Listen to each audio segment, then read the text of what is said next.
Hello, everyone. I know I haven't been on here for a long time. Welcome. My name is Tanisha. Thank you for tuning in to One Bird Nest. And go ahead and click that subscribe button. I haven't been on here in a long time. It's just been really crazy, but I wanted to come on today and give you guys an update on how homeschooling is going. Hopefully I can do this quickly. How homeschooling is going for us and kind of what we're doing for this next upcoming semester, some things that we're changing, some things that we're keeping. So let me go ahead and dive right in. So as if you've seen my other videos, I do work 12-hour shifts 3 days a week. So I work Sunday, Monday, Tuesday. I'm off. I work 3 on, 4 off. I also work kind of part-time, a couple hours on my days off. Okay, so I've come to the realization that I cannot do it all, even though I really want to, but I can't. So I'm trying to outsource some things. We've added like this co-op. The parents don't participate. You just drop the kids off and you can take certain classes. So my son's been doing the art classes. He took one art class last semester. He wanted to take another class with the teacher does art and a clay class. So he wanted to take both of those classes with that same teacher. He really liked her. So I signed him up for 2 classes on Thursday morning. So that means that gives me like 3 hours free to do like my grocery shopping, or whatever little things, or sleep, or whatever little things I need to do. Okay, so we're doing that. We're taking 2 classes on Thursday. He did express to me that he kind of wants to go back to school for 7th grade. I'm like, oh, my baby. But I told him, I said, let's do this hybrid program for next year where you'll be on campus 2 to 3 days a week and take like 1 or 2 classes, and let's kind of ease you back in. So he didn't really have a choice. He had to kind of go with that, and we said we'll see what 8th grade, how 8th grade goes. We'll just kind of take it year by year. Okay, so what we're doing, and we've also added Power Homeschool. That's what it's called now, but it was previously a Celis. So we've added, it's like $20 a month. We've added that. So like he'll do like, it's like teachers teaching classes. The classes are maybe like less than 10 minutes long. I would say just, some people use that as their full curriculum. I just use it as a supplement. So we're doing like history. He's doing ancient civilizations on there. And then I'm just adding to that. He's doing language, which is language and math. It's just kind of like review for him because it's a lot of things, some of the things that he's already learned last semester or years prior, but it's a good refresher for him. He's also doing Spanish on there. They have Spanish and French, so he wants to learn Spanish, so it's kind of like immersion Spanish. So he's doing that on there. So that kind of is nice because it's not me teaching everything. Like he doesn't always like all the teachers, but you know what, oh well. Okay, so in Power Homeschool and Celis, they're doing ancient civilizations. And so right now they're studying ancient Egypt. So along with that, I figure we'll go ahead and start reading The Golden Goblet. And I picked this up at the library for like 50 cents at the library store. So we're going to go ahead and do like a unit study, 2 weeks of like ancient Egypt. We'll do some projects, mummy projects, some drawings. I'm still trying to kind of figuring that out, but we'll just, with the Celis, we'll just add stuff onto it. And I picked up some books from the library, do some living books. We'll probably do like an essay with this, have them do like a 3-paragraph essay. That's something that we're really trying to concentrate now is in the second semester is we're moving from creative writing, which we did a lot of the first semester, with writing strands. I mentioned this in one of my other videos. Oh, I gotta hurry up and make this video quick. It's running long. Okay, so writing strands, we're gonna put this aside. This is with master books. This is a lot of creative writing.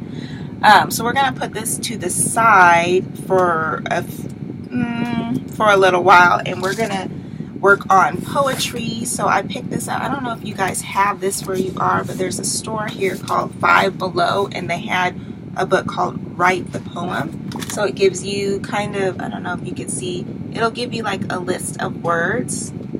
It's hard to focus on it, but it'll give you like a list of words, and then you kind of just draw, and they have topics, and I say like write a poem about adventure, write a poem about angels. I haven't flipped through all of the topics. Maybe some I might skip, you know, whatever is age appropriate. So we're going to do that. We're going to work on building essays, different essays, persuasive, informational, try to, you know, get that down. I really want him to have a good grasp of that coming into this next semester. We're going to be looking at a lot of figurative language, get that done get that down as far as, you know, what does personification mean, metaphor. If we're reading a book, give me examples from the book, you know. And this is the stuff that I pulled off of the internet. So, and I went on YouTube and found videos that matched, like there's YouTube videos that explain metaphor. So I pulled that up, so he'll read that or watch that, and then he'll find the definition, give me example. And then these are just worksheets that I found on the internet for personification, you know, different figurative, I can't say that word, figurative languages, or literary, I cannot speak today, literary devices that we may use in language. Okay. And then I also saw this at the Five and Below store. It's, remember the highlights? So I found these, and I thought it would just be kind of fun just to do, you know. So we'll kind of add that too. I just have like a stack of stuff right here. So what we are also doing for Bible, we're kind of just doing different things. We're using Jesus Calling for devotion. We may do that one day. Here we're also doing a Christian Light Education Bible series, and he really likes that. That gives a lot of Bible history. I had bought this in the beginning of the year. We stopped. It has different topics through it, so I may go through and, you know, pick some topics during the week here and there. We're still using master books for science, and I really like it. He really likes it because it's very short, like 1-2 page lessons. He really likes it. There's projects in there, very simple project stuff that you can get around the house. So we're going to stick with that, and probably towards the end of the year we'll do like anatomy, because this was all earth science. So we'll do like unit studies on anatomy. We are still using Wordly Wise. He doesn't really care for it, but you know what? Sometimes you got to do things that you don't want to do. But it's good because, I mean, and I go through it and he gets everything right. It's a lot of reading comprehension, how to use vocabulary words. So we use this 1 week. We'll do a unit 1 week, and then we alternate with spelling list on the other weeks. So we're not using Wordly Wise every single week. We just alternate. Handwriting, we're still with the presidents. So he does practice his cursive writing and information on presidents. We are still using daily language. He does this every day. Or yes, every day. So there's five lessons a week. So he's still doing this. Just, you know, it's good to have practice, you know, how to capitalize punctuation. You know, you don't want to use those skills or lose those skills. Math, we are still doing master books math. We really like this. The lessons are short. I put it in a binder, but it comes like in a book, but I just cut off the binding and stuck it in here because it has holes. But we really like master books math. I mean, it really explains everything for him. He can do it independently. And that's what I'm really trying to teach him, because I know once he goes to the hybrid program, he's going to have to do things independently. He's going to have to learn how to check his assignments on their school app, and it's just a good skill to have, to be able to, when you're preparing for high school and college, to be able to like read through something, me not sitting there teaching everything, but learning on your own. So he really likes the math. We're going to stick with it because they have a Math 7 pre-algebra. So we're going to stick with it because he seems to really grasp those concepts better than the other, than our previous math curriculum that we were using. And it just works for him.